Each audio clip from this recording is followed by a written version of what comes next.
그렇다면 국회에서 대통령 탄핵 청원 청문회를 두고 이렇게 여야 공방이 거세지는 가운데요. 당대표 연임 도전에 나선 이재명 전 대표는 어제도 공직선거법 위반 재판에 출석을 했습니다. 그 시각 수원지법에서는요, 김성태 전 회장에 대한 1심 선고가 있었죠.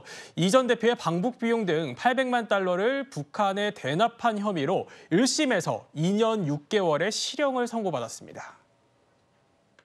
김성태 회장 선고 예정인데 어떻게 예상하십니까? 방북 비용 대납 없었다는 그쪽 입장은 그대로신가요? 쌍방울 재판도 서울에서 받게 되고 어떻게 예측하십니까? 오늘 선고에 대해서 심경 어떠신지 한 말씀해 주시죠. 처참하죠. 열심히 재판 받아봐야죠. 항소하실 계획은? 항소 당연히 변호인들하고 상의해서 아마 진행하겠습니다. 오늘 형 받은 거에 대해서는 어떻게 생각하시는지. 나중에 말할 기회가 나중에 말씀드리겠습니다. 네, 법정 구속은 피했지만요. 김성태 전 회장 1심에서는 유죄를 선고받았습니다. 이현정 의원님, 네. 그럼 지난달 이화영 전 부지사에 이어서 김 전 회장까지 유죄를 받게 된 건데, 그럼 대북 송금 재판 앞둔 이재명 전 대표로서는 상당히 부담일 수도 있을 것 같거든요. 상당히 불리한 국면으로 가고 있는 것 같습니다. 왜냐하면 이제 돈을 준 사람과 그다음에 중간에서 이제 이 돈을 받아서 북한과 어떤 여러 협상을 했던 이화영 전 부지사 둘 다 이제 지금 유죄가 인정된 거 아니겠습니까? 네. 그동안 이재명 대표 측의 전 대표 측의 논리는 그러니까 쌍방울 측이 주가 조작을 위해서 어떤 이 북한에다가 돈을 주고 했다라는 것이 이제 논리였거든요. 네. 근데 이 논리가 받아들여지지 않았습니다. 결국 이재명 대표의 방북 비용 이런 것을 위해서 사실 북한에 돈이 건네갔다는 것을 재판부가 인정을 한 꼴이 됐거든요. 자, 그렇다면 이 돈 자체의 어떤 목적, 결국은 이재명 전 대표의 방북의 목적이 있고, 또 하나 중요한 것은 지금 이제 이 김성태 전 회장이 이재명 전 대표와 2차례 이상 이 통화를 했다라는 이야기를 한 적이 있지 않습니까? 네. 즉 연결고리를 본인이 이야기를 한 것인데, 저만큼 이제 재판부도 이런 전체적인 부분을 인정했다라는 부분은 일단 이재명 대표의 굉장히 아마 불리한 상황으로 저는 갈 수 있다는 생각이 듭니다. 자, 그래서 지금 이 같은 신진우 부장판사라고 지금 같은 재판부가 이제 이걸 내렸는데, 이 재판부에 똑같이 이재명 대표도 지금 재판이 넘어가 있는데 이 재판부 기피 신청을 했습니다.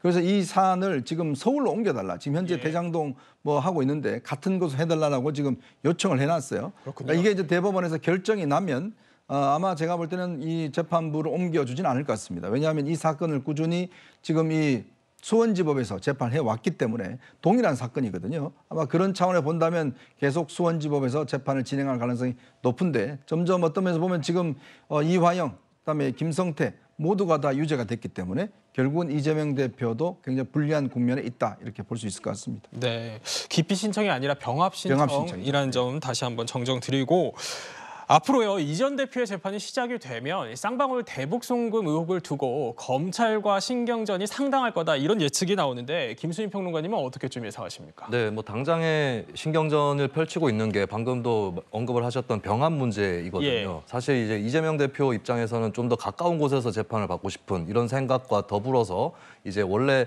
이화영 재판을 담당했던 재판부가 자신의 재판까지 담당하는 거, 이런 것들이 이제 부담이 될 수 있고, 그리고 원론적으로는 이제 법적으로는 우리나라의 법률이 이제 어떤 사람을 처벌을 한다고 치더라도 미국 같은 경우는 여러 가지의 혐의가 있으면은 이제 그게 유죄가 다 나오면 이렇게 형량을 합산을 하거든요. 근데 우리나라는 이제 단순 합산을 하는 것이 아니라 제1범죄, 2범죄, 3범죄 이런 식으로 해서 형량을 계산하는 그 공식이 있고, 거기에 비춰서 보면 이제 병합을 해서 한꺼번에 재판하는 게 맞다, 이런 논리가 또 이제 법적으로도 있는 건 사실입니다. 근데 다만 이제 검찰 입장에서는 원래 공소 유지를 했던, 수사를 했던 검사들이 이제 서울하고 수원으로 나뉘어져 있는데 이 재판을 병합하는 것이 올바르지 않다, 그리고 이미 심리가 시작됐기 때문에 시점상으로도 병합이 올바르지 않다, 이 논리로 이제 양쪽이 부딪히고 있고, 여기서부터 이미 신경전이 시작이 되고 있는 거죠. 그리고 이제 재판에 본격적으로 들어가게 되면 이재명 대표나 민주당에서는 최근에 이 대북 송금이라는 것이 본인의 방북하고 무관한 것이었다, 쌍방울의 기업적 필요에 의해서 주가 부양이라든지 이런 것들을 위해서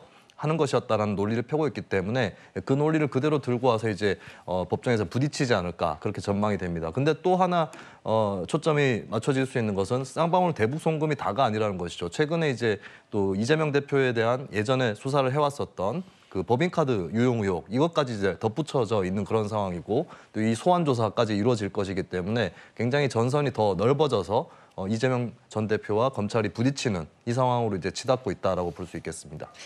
그러면요, 최진봉 교수님, 이 다음 달에 있을 이재명 대표의 당대표 연임 도전에도 좀 어떤 영향을 줄 것 같습니다. 제가 볼 때 연임 도전에 크게 영향을 미치지 않을 걸로 봐요. 물론 네. 1심 재판부에서 지금 이화영 전 부지사에 대해서 이제 선고를 내렸기 때문에 그 네. 부분에 대해서는 물론 이제 이견이 있습니다. 이화영 전 부지사도 지금 회유와 협박이 한 거라고 얘기하고 있고, 그다음에 그 외에 여러 정황들, 예를 들면 국정원 문건이라든지 쌍방울 내에 있는 그 실무자의 진술이란 이런 부분에 있어서 진술 세미나를 했다는 등, 뭐 회유가 있었다는 등 이런 예. 얘기들이 있고, 국정원 문건 같은 경우에는 이게 북한의 주가 조작을 위해서 돈을 건넨 게 아니냐 이런 얘기들이 있기 때문에 이걸 가지고 이제 2심에서 다퉈봐야 돼요. 어떤 경우가 나올지 알 수 없고요.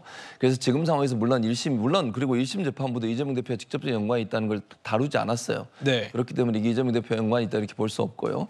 그렇기 때문에 제가 볼 때는 뭐 연임하는 과정에 있어서 이 문제가 돼서 당원들의 지지를 받지 못하거나 아니면 당원들의 지지를 철회하거나 이럴 가능성은 거의 없다고 봅니다. 그래서 특별히 연임에 대해서는 이 문제가 영향을 미칠 요소로 작용하지 않을 것으로 봅니다. 네, 저희는 탄핵 청문회와 국회 관련 소식 살펴봤고요.